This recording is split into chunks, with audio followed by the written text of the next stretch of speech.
di pertemuan kali ini kita akan membahas mengenai perspektif metode penelitian pendidikan. Adapun tujuan pembelajaran kita hari ini adalah untuk mengetahui dan dapat menjelaskan metode penelitian baik kuantitatif, kualitatif, dan R&D secara umum.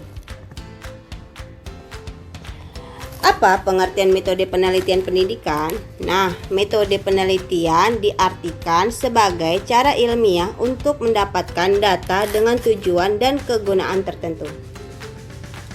Nah, jenis-jenis metode penelitian sendiri seperti apa? Ini jenis-jenis penelitian metode menurut bidang, tujuan, metode, tingkat eksplanasi, kemudian menurut waktu. Menurut bidang, jenis penelitian dibedakan menjadi akademis, profesional, institusional. Menurut tujuan, ada murni, ada terapan.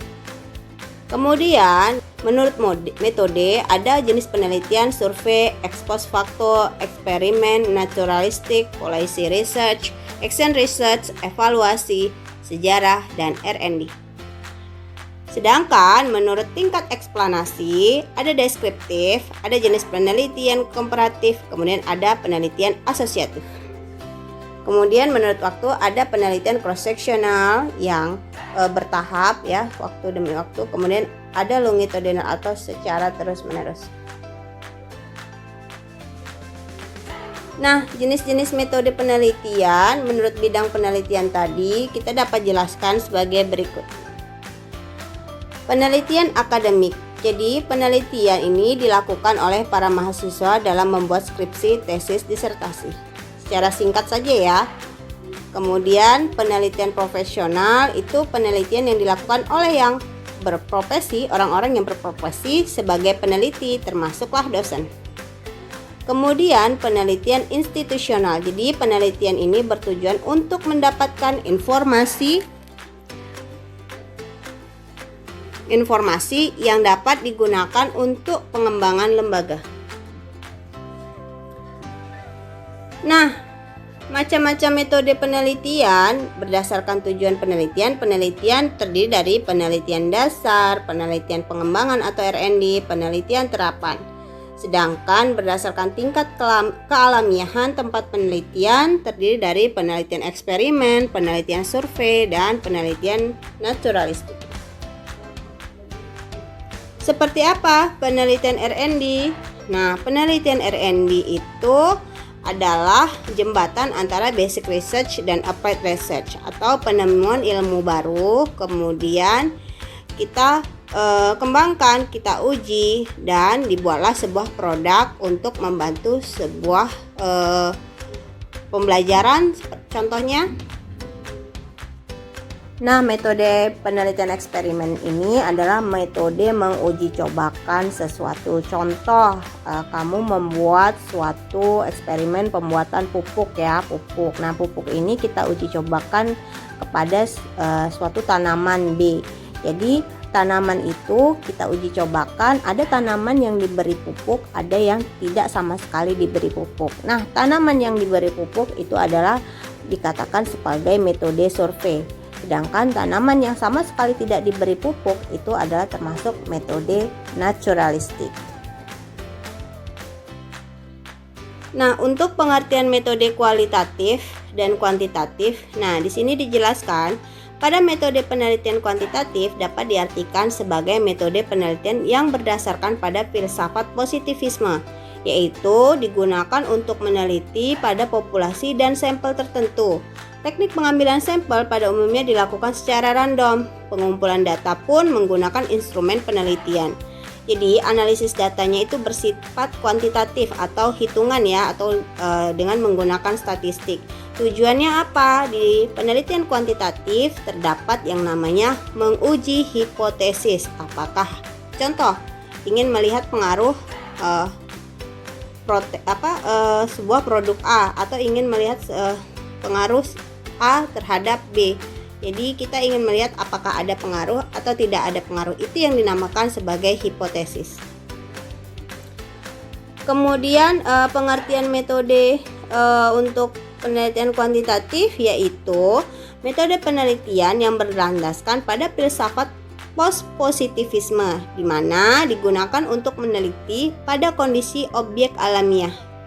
Atau sebagai lawannya adalah eksperimen, di mana peneliti adalah sebagai instrumen kunci.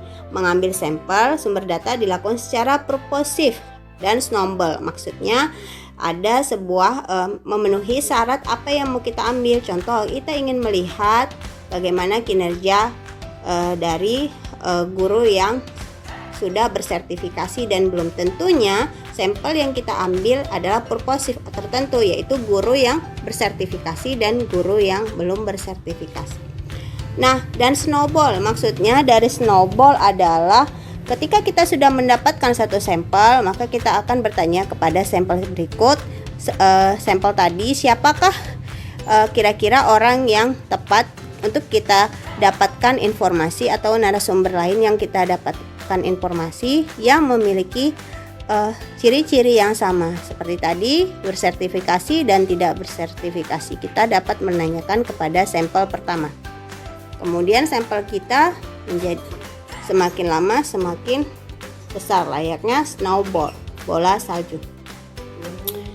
Teknik pengumpulan dengan triangulasi ya, atau gabungan analisis data bersifat induktif atau kualitatif, dan hasil penelitian kualitatif lebih menekankan makna daripada generalisasi. Jadi kita akan lihat bagaimana metode triangulasi tadi. Nah, di sini kita akan melihat perbedaan penelitian kuantitatif dan kualitatif. Jadi kita tampak pada desain ya. Desain kuantitatif dan desain kualitatif. Jadi desain kuantitatif itu nampak spesifik, jelas, rinci. Sedangkan kualitatif umum. Kemudian kemudian ditentukan secara mantap sejak awal. Kalau kualitatif fleksibel. Dan yang ketiga menjadi pegangan langkah demi langkah. Kemudian yang C berkembang, dan untuk kualitatif berkembang dan muncul dalam proses penelitian. Nah, di sini sudah nanti dijelaskan, kalian dapat lihat sendiri seperti apa perbedaan kuantitatif dan kualitatif dari tujuannya, kemudian teknik pengumpulan datanya. Ya, tadi kalau kuantitatif kuesioner ya, dapat menggunakan kuesioner, kemudian kalau kualitatif tuh partisipan, kemudian metodenya dengan in-depth interview mendalam. Terus di sini instrumennya bisa berupa tadi teknik ya. Sekarang kalau instrumen dari kuantitatif tuh tes, angket, wawancara terstruktur. Kemudian ada instrumen yang telah terstandar. Sedangkan kalau kualitatif penelitilah sebagai instrumen atau human instrument, atau kita katakan sebagai narasumber. Kemudian datanya ya jelas, kalau kuantitatif berupa kuantitatif, kalau data kualitatif ya berupa kualitatif. Nah, data itu berupa hasil pengukuran variabel yang dioperasionalkan dengan menggunakan instrumen. Itu tadi yang kuantitatif. Kualitatif bagaimana? Berupa data dokumen pribadi, catatan lapangan, ucapan, dan tindakan responden, dokumen, dan lain-lain. Nah, untuk berikutnya perbedaan antara penelitian kuantitatif dan kualitatif adalah dari sampel ya. Sampelnya besar, representatif, sedapat mungkin random, ditentukan sejak awal. Kualitatif bagaimana? Kecil, tidak representatif, purposif, snowball, berkembang selama proses penelitian. Nih.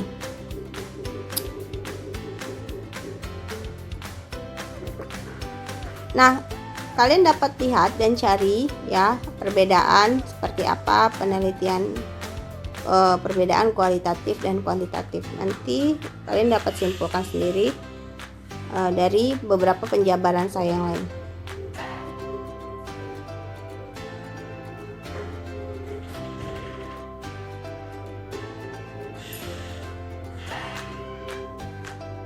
Nah, di sini dijelaskan proses penelitian kuantitatif.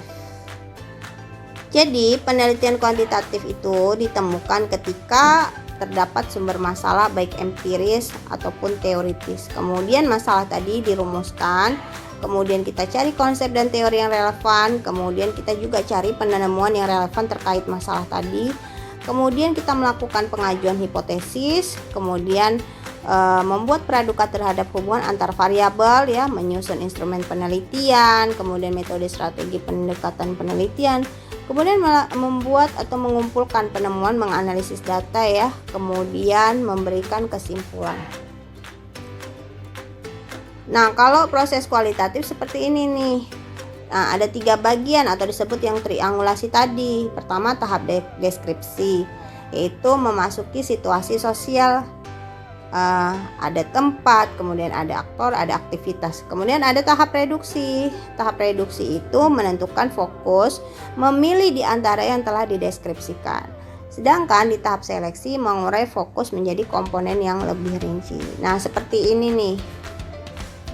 Ada kotak yang terlalu banyak ya, kemudian disimpulkan kembali ya, disamakan mana yang memberikan pendapat yang sama. Nah, ini dia.